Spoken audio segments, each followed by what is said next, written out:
मुंबईमध्ये सकाळपासूनच पाऊस सुरू। पूर्व आणि पश्चिम द्रुतगती महामार्गावर वाहनांचा वेग मंदावला। लोकल वाहतुकीवरही परिणाम।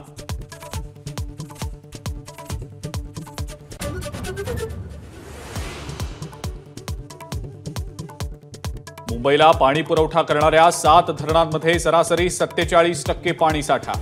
तानसा धरण 84% तर मोडक सागर 65% भरलं।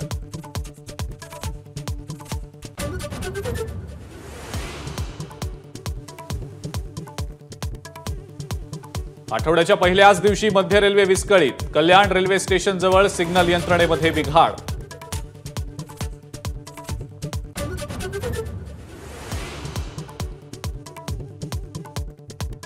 कोल्हापुरातल्या पंचगंगा नदीची इशारा पातळीकडे वाटचाल। जिल्ह्यातील 84 बंधारे पाण्याखाली।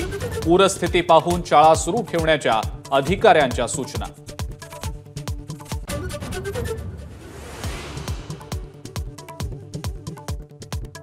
भंडारा जिल्ह्यातल्या आसगाव आणि ओपारा तालुक्याला पुराच्या पाण्याचा विळखा। ओपाऱ्यात 100हून अधिक घरांमध्ये पाणी। गावाचा संपर्कही तुटला।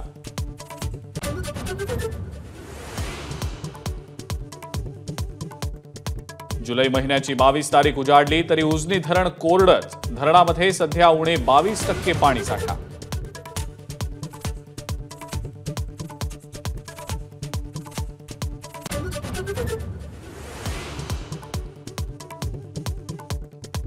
महाविकास आघाडीच्या नेत्यांना ठोकून काढा या फडणवीसांच्या वक्तव्याचा संजय राऊतांकडून समाचार। राजीनामा द्या आणि असं वक्तव्य करून दाखवा, राऊतांचं आव्हान।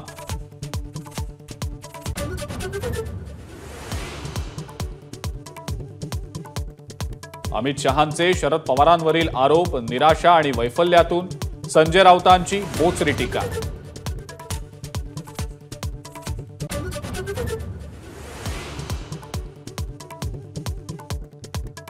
शरद पवार आज मुख्यमंत्री एकनाथ शिंदेंना भेटणार। आरक्षणाच्या प्रश्नावर काय भूमिका मांडणार याची उत्कंठा। दुपारी 2 वाजता बैठक होणार।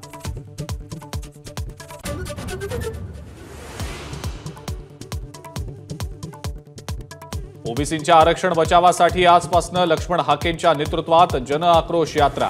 कायदा सुव्यवस्थेचं उल्लंघन केल्यास कारवाई करणार। पोलिसांची नोटीस।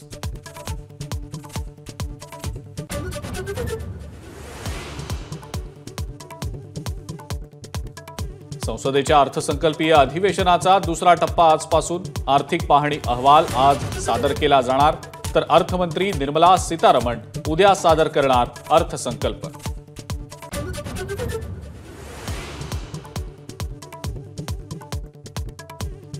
बांगलादेशमध्ये स्वातंत्र्य सैनिकांच्या वारसांचं आरक्षण सुप्रीम कोर्टाकडून रद्द। आरक्षण विरोधी आंदोलनातल्या बळींचा आकडा गेला 150 वर। एबीपी माझा, उघडा डोळे बघा नीट।